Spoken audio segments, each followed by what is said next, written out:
১৯৭১ সালের ২৪শে মার্চ তপ্ত ছিল গোটা বাংলা।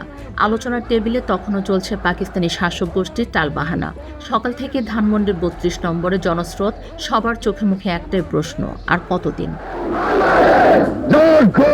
বঙ্গবন্ধু শেখ মুজিবুর রহমান বারান্দায় এসে দাঁড়ালেন। সমবেত জনতার উদ্দেশ্যে বজ্রকণ্ঠে ঘোষণা করলেন ঐতিহাসিক সেই কথাটি, আর আলোচনা নয়, এবার ঘোষণা চাই। তিনি স্পষ্ট জানিয়ে দিলেন, ২৫শে মার্চের মধ্যে সমাধান না হলে বাঙালিরা নিজেদের পথ নিজেরা বেছে নেবে।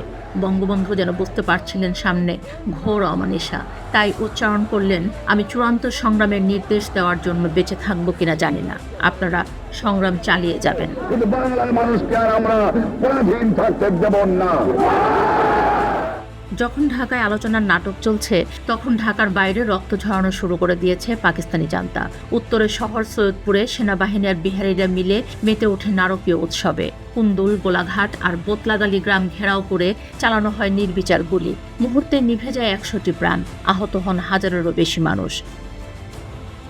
রংপুর মেডিকেলের সামনেও ঝরল রক্ত। সেখানে প্রতিবাদী জনতার উপর সেনাবাহিনীর গুলিতে শহীদ হলেন অন্তত ৫০ জন। বাংলার মাটি ততক্ষণে লাল হতে শুরু করেছে। একই সময়ে উত্তাল বীর চট্টলা। চট্টগ্রাম বন্দরে নোঙর করা পাকিস্তানি জাহাজ এমভি সোয়াত, তাতে ভরা ছিল পশ্চিম পাকিস্তান থেকে আনা মারণাস্ত্র। বীর বাঙালি শ্রমিক আর ছাত্র জনতা রুখে দাঁড়ালো। ১৭ নম্বর জেটিতে প্রায় ৫০,০০০ মানুষ ব্যারিকেড দিয়ে আটকে দিল অস্ত্র খালাস। শুরু হলো অসম লড়াই। পাকিস্তানি সেনাদের ব্রাশ ফায়ারে সেদিন চট্টগ্রামে শহীদ হলেন প্রায় ২০০ জন স্বাধীনতাকামী মানুষ।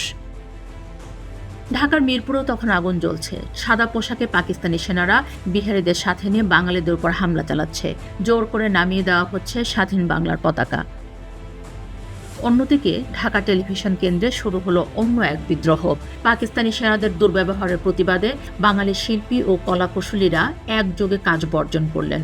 সন্ধ্যা ৬:৩০ থেকে নীরব হয়ে গেল টিভি পর্দা, অনির্দিষ্টকালের জন্য বন্ধ হয়ে গেল সম্প্রচার। সন্ধ্যায় প্রেসিডেন্ট ভবনে আওয়ামী লীগের উপদেষ্টা পর্যায়ের বৈঠক। ২ ঘণ্টা আলোচনা শেষে বেরিয়ে এলেন তাজউদ্দিন আহমেদ। সাংবাদিকদের গম্ভীর কণ্ঠে বললেন, আওয়ামী লীগের পক্ষ থেকে বক্তব্য শেষ হয়েছে, এখন প্রেসিডেন্টের উচিত তার সিদ্ধান্ত ঘোষণা করা। কিন্তু পর্দার আড়ালে তখন ভিন্ন দৃশ্য। জেনারেল ইয়াহিয়া আর টিক্কা খান গোপনে এঁকে ফেলেছেন অপারেশন সার্চলাইটের ব্লুপ্রিন্ট। পশ্চিম পাকিস্তানের নেতারা একে একে ঢাকা ছাড়তে শুরু করেছেন। সব মিলিয়ে ২৪শে মার্চ ছিল এক মহাঝড়ের আগের স্তব্ধতা। বাঙালি বুঝে গিয়েছিল মুক্তি আর আলোচনার টেবিলে নেই, মুক্তি আসবে রণক্ষেত্রে।